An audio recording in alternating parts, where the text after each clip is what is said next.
President Joe Biden on Thursday tried to allay concerns raised by French President Emmanuel Macron about a clean energy law that benefits electric vehicles and other products made in North America. But the US and Europe remain divided over the landmark law. Hours before hosting Macron at a state dinner, Biden acknowledged that the law contains glitches, but said there are tweaks we can make to satisfy France and other European allies. The United States makes no apology. And I make no apologies, Biden said, but changes may be needed to the 4-month-old law to make it easier for European countries to participate. Macron has made clear that he and other European leaders are concerned about incentives in the law, known as the Inflation Reduction Act, that favor clean energy technology made in North America, including electric vehicles.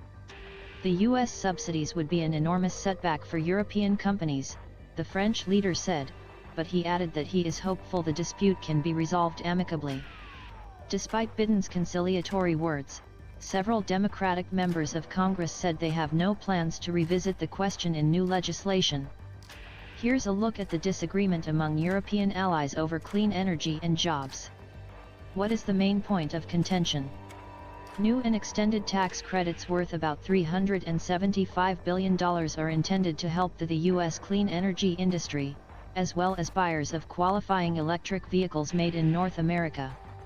Democrats included the credits in the expansive climate law as a way to encourage domestic battery and electric vehicle production. But manufacturers in Europe and South Korea, who sell millions of vehicles in the U.S., have threatened to lodge legal complaints with the World Trade Organization. The choices that have been made are choices that will fragment the West and discourage U.S. investments in Europe, Macron said earlier during his visit to Washington. The climate law and major legislation boosting semiconductors were not properly coordinated with Europe and created the absence of a level playing field, he said. Appearing with Biden at the White House Thursday, Macron was more upbeat. He said the US and France would resynchronize their clean energy efforts to ensure there is no domino effect that undermines projects in Europe. Would the EU have a good argument at the WTO? The Europeans likely would have a strong case if the dispute went to the World Trade Organization, said Alan Wolf, former WTO Deputy Director General. WTO rules say that countries cannot simply hand out money for the purchase of domestically made products that face competition from abroad. That where they went wrong, said Wolf, now visiting fellow at the Peterson Institute for International Economics in Washington. These are prohibited subsidies as far as I can see, and I haven't met anybody who reads it differently than I do. Macron did not threaten to go to the WTO during his White House visit, but even if the Europeans took their case to the Geneva-based organization, it might not accomplish anything. The WTO's appeals process has not been functioning since late 2019 when the US to protest what it considered unfair treatment by the WTO. Blocked the appointment of new judges to replace those whose terms had expired.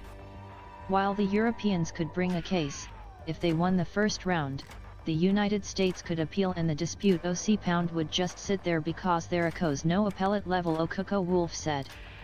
The Biden administration could try to slow down some of the clean energy provisions to ease the European objections, but it's unclear if that would be a long-term solution, Wolf said, adding that he was speaking as a trade lawyer while Biden is looking at it as a president who wants smooth relations with his closest allies. There's no indication that the administration plans to make such an adjustment. Will Congress change the law it just adopted?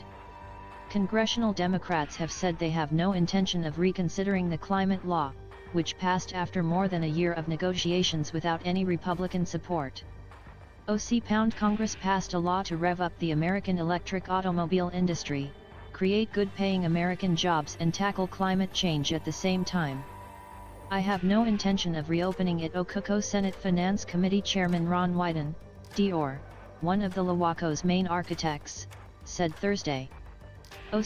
Congress values America's partnership with the EU, but that cannot mean undermining one of the signature elements of our landmark bill. Wyden added in a statement emailed to the AP. And remember, European nations have spent decades subsidizing their own prized domestic industries, from aerospace to clean energy, and passing regulations and taxes targeted solely at US tech firms in an effort to jumpstart their own digital companies. Idaho's a bit rich for EU politicians to be scandalized now. In an interview, Wyden essentially dared Macron and other EU leaders to take the dispute to the WTO. We put a special focus on creating jobs in America. There is no anything in trade laws that says you cannot put a focus on creating jobs in America, he said. Other Democrats, including Michigan Senator Debbie Stabenow, have also said they do not intend to reopen the climate law. Senator Raphael Warnock, DGA, meanwhile, has urged the Treasury Department to use maximum flexibility in implementing the tax credit for Americans buying electric vehicles.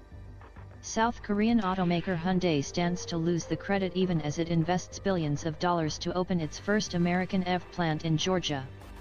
Is there room for compromise? Biden appeared to indicate willingness to make changes in the law to accommodate Europe, saying U.S. lawmakers did not intend to punish France or other allies.